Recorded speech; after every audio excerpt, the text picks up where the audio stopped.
Hello，大家好，每天读经5分钟线上一起读经。今天我们继续六祖坛经的进度。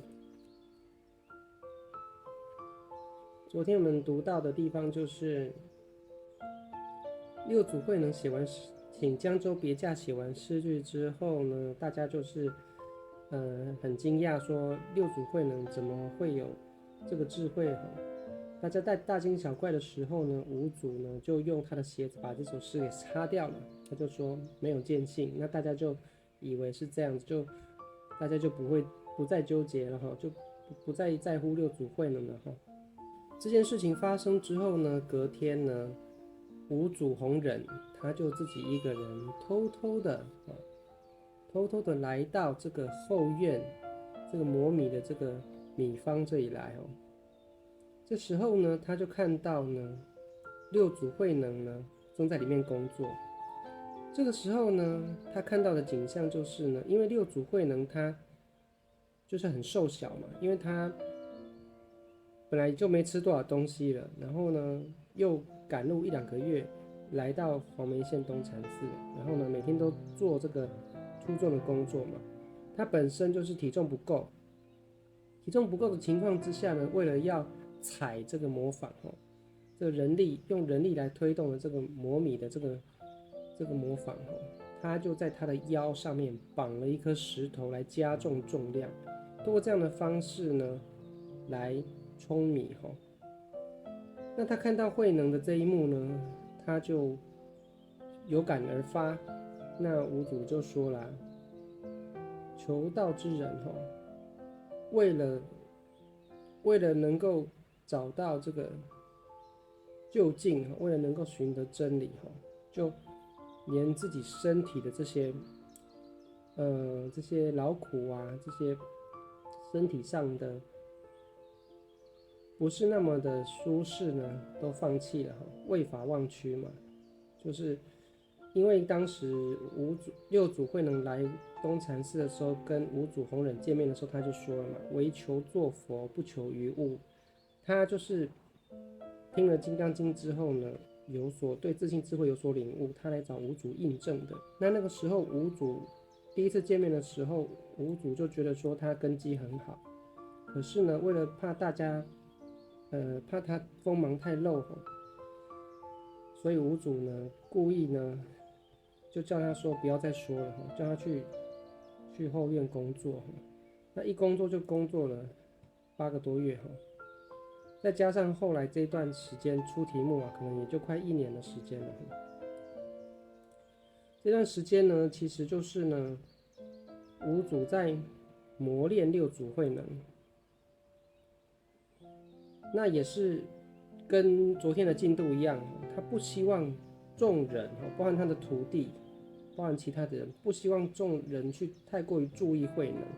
因为五祖的心中已经知道六祖慧能他悟性很高，而且他已经领悟到自性智慧了。我们前面也有提到就是说这个达摩祖师传承以来的心法，其实就是自令这里后面才会讲到就是要自悟自解，以心传心那他知道六祖慧能已经有领悟到了，但是呢，因为六祖慧能本身是没读过书的，而且他的社会地位也很低，因此呢，对于大众而言，六祖这个祖师的位置是很崇高的所以呢，其实大部分的人没有办法去接受说六祖慧能，就是没有办法接受慧能有这个资格可以继承这个祖师的位置。但对五祖而言呢，传承真理的话，他要找的是真正能够入门、能够悟自性的人不管这个人的背景外表如何，但是他内心智慧有达到的话，他就有这个资格继承达摩祖师传下来的衣钵可是对于一般大众而言，就像我们一般在企业工作一样，就是有资历嘛，先来后到然后呢要讲说谁的贡献比较多等等就像那个将军在战场上作战那累积的战功，他就升等嘛，那慢慢升到阶级越升越高。所以一般人认为说这种东西就是讲求资质的，但是呢，对于这个心法而言，这个智慧的这个传承而言的话，是不讲这些的。因为你看，人有南北，但佛性没有南北。然后你再看下人有上智，上人有莫逆智。其实说菩提自性这个佛性是平等的，所以说它跟我们世间法是不一样的，没有那种所谓的先来后到，也没有所谓的谁比较有资格，谁比较没资格，都不讲这些，就是完全是看每个人的领悟。但是这种观念呢，对一般人来讲是没办法接受的。但是五祖他是前面也有分享哦，其实五祖这个人他不但是有大智慧，而且他对于处理这些人事问题也非常的有智慧，也非常厉害。这也是我自己在读六祖坛经的时候，我觉得很欣赏五祖这个部分，就是可以你从六祖坛经的文章之中呢，你不只是学习到一些佛法真理的一些观念，同时呢，你也可以学习到说，在一个修道人啊、修道团体或是学佛之人当中，他同样需要注意到很多人情世故的问题，因为我们其实学佛有点在学习人的心理，所谓的心理学，或是了解人的意识，了解人的起心动念，然后去慢慢的去修除。所以他要有方法，他也要能够知己知彼哈。像那个《论语》，孔老夫子也说过嘛，什么听其所言啊，观其所行啊，察其所安啊，就是观察一个人的说的话，观察一个人做的事，还有观察一个人的心境，就可以了解这个人是怎么样的个人品哈。所以说修行其实很多时候，一方面在修心性，我们也是在了解人性。这样你才知道要怎么样子跟人互动，怎么样子去引导他人往上提升哈。所以说，在六祖坛经的行有品里面，其实我觉得，也可以学习到很多很写实的人情世故的部分，包含我们会想到就是后面的内容会读到哈，当所有的徒弟知道呢，五祖已经把这个衣钵传承给六祖慧能的时候，大家就要去追杀他了。但是这些东西五祖早就料到，所以说当这个我们这两天会读到传法完成之后呢，五祖就要送那个六祖慧能赶快逃跑了，叫他赶快往南方逃，因为五祖太了解这些人为了这个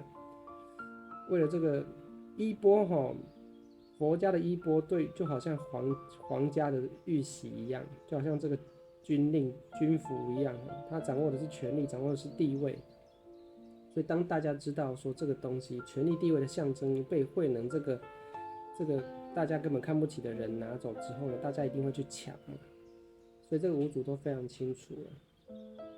那这是后面的内容。所以这边的话呢，其实呢，慧能不管是智慧，还有他在磨练的各方面，已经得到五祖的认可了。因此呢，五祖这一次偷偷潜到这个磨坊来拜访。特地来找六祖慧能，其实就是要约六祖慧能见面，要去祖师是准备要传法给他。那这边的话，他们讲话就是不会直接讲白嘛，他就会问说，因为慧能在磨米嘛，他就问慧能说，那你这个米磨好了吗？磨得差不多了吗？那这当然我们知道这也是双关语嘛，其实他就在指的是说慧能。不管是在心性上还有在他的磨练上，是不是已经准备好了？你是不是准备好了呢？他问慧能说：“你准备好了吗？米磨好了吗？准备好了吗？”那慧能就告诉他说：“早就准备好了，我早就准备好了。但是呢，还差了师父的指点就是米磨好了，但是还要过滤嘛，过滤掉一些杂质。所以说。”这也是象征的说，慧能呢，他对于自信智慧的感悟呢，已经很成熟了。包含他前面呢写下这首诗句嘛，其实就是告诉五祖说，因为五祖出的作业嘛，那六祖慧能就是交作业，这首诗句就相当于慧能交作业嘛。那交了作业的话，交作业之后呢，大家大惊小怪的情况下，五祖把诗擦掉，告诉大家说，这首诗句没有见性。可是呢，五祖为什么跑来找慧能了呢？其实就是代表说，慧能交的这个作业呢，五祖已经认可过关了。神秀所交的作业呢，五祖是说没有过关。他说呢，如此见解，觅无上菩提还不能达到。你这首诗句的见解只照门外，未入门内嘛。但是慧能的诗句就过关了，但是五祖反而告诉大家说，这首诗句没过关，大家都众以为然嘛，就大家都相信五祖说的话了。但五祖呢，就来找慧能了。所以说，慧能作业也交了，那老师也认可了。那老师来问他说：“你准备好了吗？你该这些对于自性智慧的领悟，是不是都已经很成熟了呢？”那六祖慧能就说：“我早就准备好了，我也早就已经都明白了。但是呢，